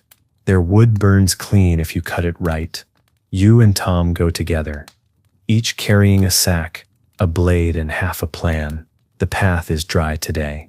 You talk about everything except what you're really worried about: crop prices, bandits, taxes, spring. Instead, you argue about whether the river is shrinking or if your memory's just gotten bigger. At the orchard, the trees are brittle and beautiful, dead things that haven't given up the shape of life. You run your fingers along one of the trunks, feel the grain like lines in a palm. Tom says his grandfather was buried here. You ask if he liked fruit. Tom shrugs. He liked being left alone. You both nod like that's wisdom. Then you get to work, breaking off what will burn, stacking it like you're building a home from what no longer grows. Back in the village, Mira has set up a drying rack for herbs. She doesn't say where she got them. You don't ask. The boy has found a beetle the size of his thumb and declared it a general in his dirt army. Ember keeps a respectful distance. You unload the branches, wipe your forehead, and lean against the shed like it's going to explain something. Mira hands you a cloth to wipe your hands, says nothing, but her eyes linger, just long enough. Lunch is hot again, 2 days in a row. This time it's turnip greens and a sweet mash she refuses to name. The boy calls it the cloud stuff. You eat slowly, savoring the flavor even if you can't name it. Mira chews with her eyes closed. That's how you know it's a good meal. When even Mira stops thinking, Ember gets a scrap. He looks at her like she's finally achieved sainthood. She calls him a fool. You agree, just not out loud. After lunch, you patch the storage box where the rats chewed through last season. The boy watches, then tries his hand at hammering a nail. It goes in sideways. He looks up, unsure if that's allowed. You pat his shoulder. If it holds, it counts. Mira hears you and smirks. That explains your roof. You throw a pebble at her. She throws a smile back. It lands heavier than you expected. Someone comes asking for rope. You give them yours without complaint. They'll return it, or they won't. That's the deal here. What's borrowed belongs to need, not ownership. Mira eyes the empty hook where it used to hang and says, "You'll need that." You say, "So did he." That's enough of an answer for now. The boy falls asleep early, curled on the mat with Ember half on top of him. You and Mira sit by the fire, knees close, hands still. She's sewing. You're not. You think about asking her to teach you, then decide it's better to just watch. Her hands move like she's negotiating with the thread, not commanding it. You wonder if that's how she sees life, something you work with, not against. Dinner is quiet, not sad, peaceful. Everyone chews slowly. The oil lamp casts shadows that look like a different family, taller, cleaner, less tired. You try not to stare too long. When you catch Mira watching you, you nod once. She doesn't nod back, just keeps eating. That's how she says, "I see you too." Later, you check the roof again. No leaks. You check the latch on the door. Still there. You check the boy's breathing. Steady. Then, at last, you lie down. Arms crossed over your chest. Eyes tracing the ceiling like it holds stars. You whisper into the quiet. Today was good and I am still here to remember it. And for once the silence answers back with nothing but warmth. You wake before the light, but not before the warmth. The fire's still alive, barely, but enough to take the edge off the air. You sit up slowly, careful not to disturb the dog sprawled across your ankle or the boy's hair tangled in your sleeve. Mira is awake, of course. She always is.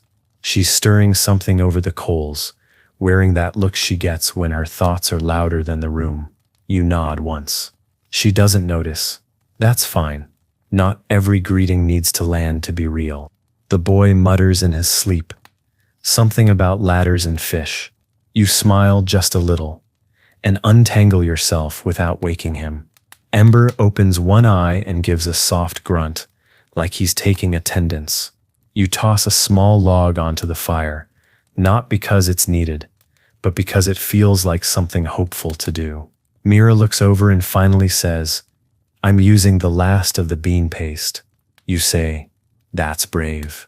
She says, "That's necessary." You both sip your tea like it means something bigger than it does. Outside, the frost has finally surrendered. The earth is soft again. You step into it barefoot for a moment, just to remember what it feels like to touch the world instead of stand on top of it. Cold mud, soft weeds, a beetle crawling over your toe like you're part of the scenery. Mira watches you from the doorway and says nothing. She doesn't have to. That moment is yours. You go back inside without explaining. You never explain the good things. They're too easy to spoil. The boy wakes with bed hair and ambition, declares he's going to build a trap for dreams so he can keep the good ones and let the bad ones fly away.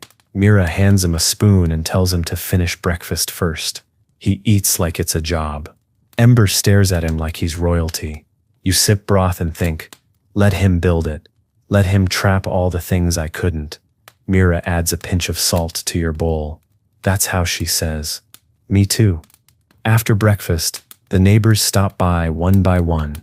A broken pot, a stuck gate, a question about seeds. You answer what you can, promise what you can't, and fix the pot with wire and old glue. The gate stays stuck. The seed advice is probably wrong. Still, everyone leaves smiling. That's the miracle of community. It forgives your ignorance as long as you show up. You sit on the step and let the sun rest on your shoulders like you've earned it. Mira finds the boy's drawing from yesterday. 3 stick figures standing under a crooked sun with Ember in the middle, larger than all of them. She pins it to the wall. You glance at it every time you pass, even when you pretend you're not. It's not good. But it's true. There's a difference. He doesn't need praise. He just needs proof that someone saw it. Mira gives him that proof in silence. It's worth more than gold. You work on the roof again. Not because it's broken, just because you know it will be. That's the rhythm of life here. Repair before ruin, feed before hunger, love before loss. Mira hands you the hammer. The boy hands you a nail. Ember keeps guard by looking bored. You finish the patch just as a breeze picks up. You look at the sky. It looks back like it's finally in the mood to behave. You take that as a handshake. Lunch is plain, warm, Enough. You don't talk much. Not because anything's wrong, just because the silence feels earned today. The boy chews thoughtfully as if tasting more than food. Mira leans back against the wall, eyes closed. You study the way the light falls across the floor, golden and patient. It's just light, but it feels like a reward. Maybe not for anything big, just for staying. The afternoon passes without drama. No fires, no cries, just the sound of small lives doing what they're meant to do. Mira boils laundry. The boy ties knots into string. You sharpen tools you barely use. Ember naps like it's a full-time job. You watch the shadows grow longer and realize with a kind of quiet awe that you haven't thought about leaving in 3 whole days. Dinner is bean paste and greens over old rice, made better with heat and a little lie from Mira, who calls it market style. The boy believes her. You pretend to. Ember gets the scrapings. Mira lights a lamp even though the moon is full. You ask why. She shrugs. Habit. You nod. That's enough of an answer for almost anything. When it's dark, really dark, and the fire's low again, you lie back beside them. This woman who doesn't flinch, this boy who dreams loudly, this dog who doesn't ask for anything but space, and you think, if the emperor knew how rich I am, he'd have me taxed into dust. Then you laugh, softly, and say nothing at all. And as sleep folds itself around your body, and the walls hum with the breath of everything still standing, you whisper a last thought to no one in particular. Maybe I wouldn't last a day in your world either. And in the stillness that follows, you feel heard.